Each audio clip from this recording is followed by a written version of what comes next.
Hi అండి. నమస్తే. Welcome to అమ్మాయి లోకం. అందరూ ఎలా ఉన్నారు? నేనైతే చాలా బాగున్నాను. మీరందరూ కూడా బాగుండాలని మనస్ఫూర్తిగా కోరుకుంటున్నాను. ఇవాళ మన రెసిపీ వచ్చేసి గోధుమ పిండితో అప్పటికప్పుడు చేసుకునే ఒక మంచి బ్రేక్‌ఫాస్ట్ లేదంటే డిన్నర్ రెసిపీ ఎలా చేయాలో చూద్దాం. స్కిప్ చేయకుండా చూడండి. ముందుగా మిక్సింగ్ బౌల్‌లో ఒక కప్పు గోధుమ పిండి, అరకప్పు వచ్చి బియ్యం పిండి తీసుకున్నాము. రుచికి తగినంత ఉప్పు, మొత్తం మంచిగా కలిపేసుకుందామండి.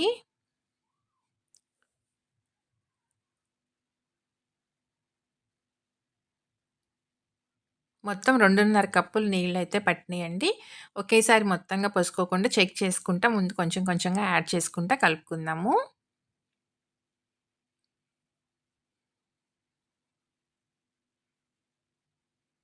బియ్యం పిండి వేసుకోవటం వల్ల మనకి మంచి క్రిస్పీగా వస్తుందండి.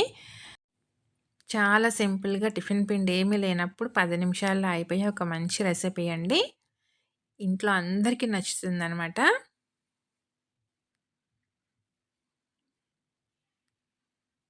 ఉండలు కానీ ఏమి లేకుండా ఇలా విస్క్ పెట్టి కలుపుకున్నామనుకోండి చక్కగా మనకి మంచిగా కలుస్తుంది పిండి.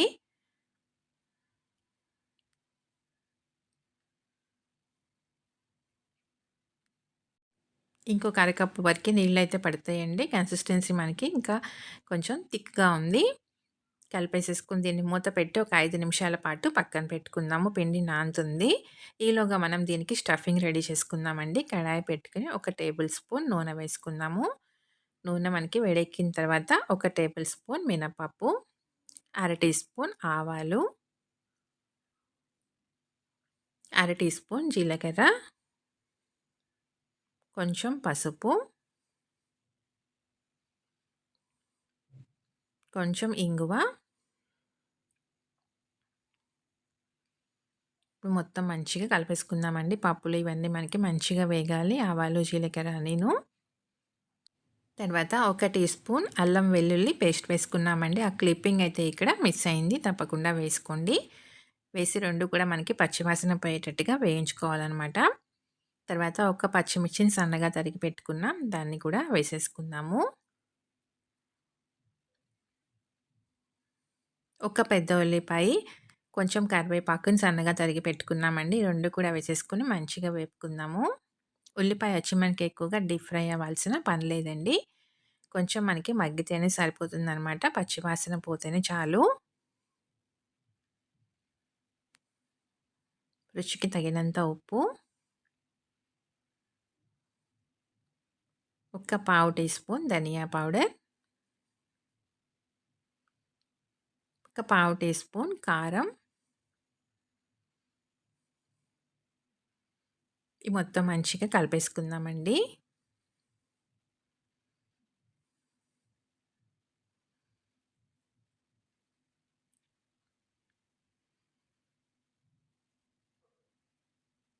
ఇవన్నీ మనకి చక్కగా వేగిపోయినాయి. ఇప్పుడొచ్చి ఒక చిన్న సైజ్ క్యారెట్‌ని తురిమి పెట్టుకున్నాం. దాన్ని వేసేసుకుందాము. తర్వాత ఒక పెద్ద బంగాళాదుంపని కూడా ఉడకపెట్టుకొని మనం తురిమి పెట్టుకున్నామండి. దాన్ని కూడా వేసేసుకుందాం. వేసి మొత్తం మంచిగా కలిపేసుకుందాము. ఈ మసాలా అంతా మనకి బంగాళదుంపకి మంచిగా పట్టేటట్టు కలిపేసుకుందామండి.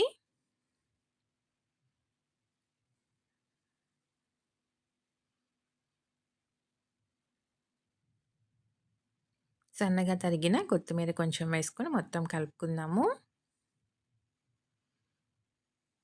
క్యారెట్ మనం సన్నగా తురిమి వేసుకున్నాం కాబట్టి మనకి ఊరికనే మగ్గిపోతుందండి వేడికెను.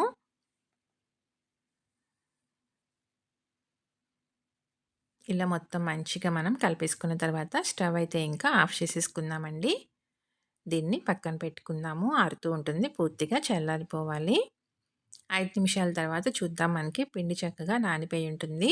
ఒకసారి మొత్తం మంచిగా కలిపేసుకుందాము. ఇప్పుడు దీనిలో ఒక టేబుల్ స్పూన్ బొంబాయి రవ్వ వేసుకుందామండి. సన్నగా ఉన్న రవ్వ అనమాట. ఒకవేళ లావుగా ఉన్న రవ్వ ఉందనుకోండి, మీరు ముందే పిండితో పాటే ఒక టేబుల్ స్పూన్ వేసి కలుపుకున్నారనుకోండి, పిండితో పాటు చక్కగా నానిపోతుందనమాట రవ్వ కూడాను. ఇది సన్నగా ఉన్న రవ్వ కాబట్టి నేను లాస్ట్‌లో వేశాను. సన్నగా తరిగిన కొత్తిమీర కొంచెం, ఒక పావు teaspoon red chilli flakes, ఒక పావు టీ స్పూన్ దాకా జీలకర్ర వేసుకొని మొత్తం మంచిగా కలుపుకుందామండి.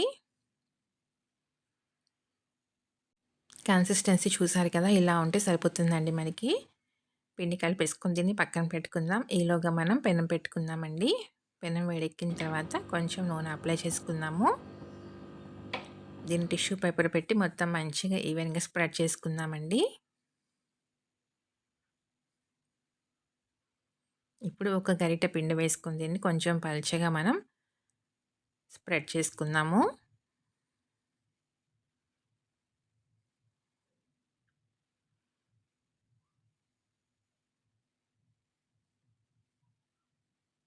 బియ్యం పిండి, రవ్వ వేసుకోవటం వల్ల మనకి మంచి క్రిస్పీగా వస్తుందండి దోస అనేది. ఇలా ఒక పక్క మనకి వేగిన తర్వాత రెండో పక్కకి మార్చుకుందాం.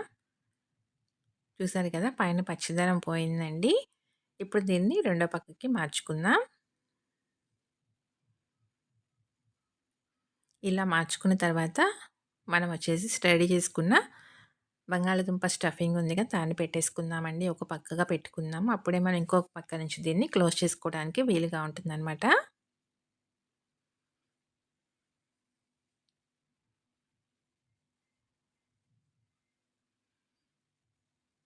ఇలా స్టఫింగ్ పెట్టుకున్న తర్వాత రెండో పక్క నుంచి దీన్ని క్లోజ్ చేసుకుందామండి.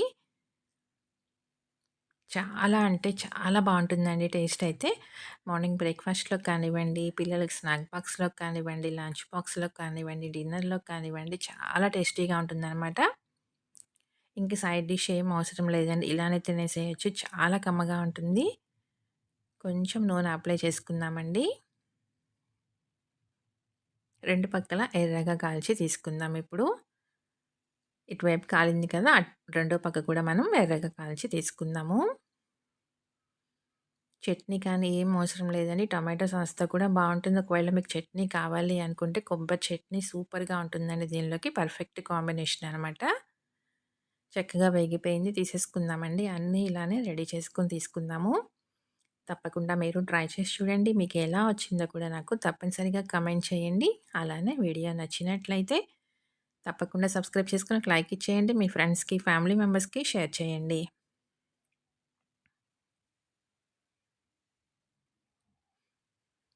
చూసారు కదా! ఎంత టేస్టీగా ఉన్నాయండి. తప్పకుండా ట్రై చేసి చూడండి. ఒకటి ఓపెన్ చేసి చూద్దాము.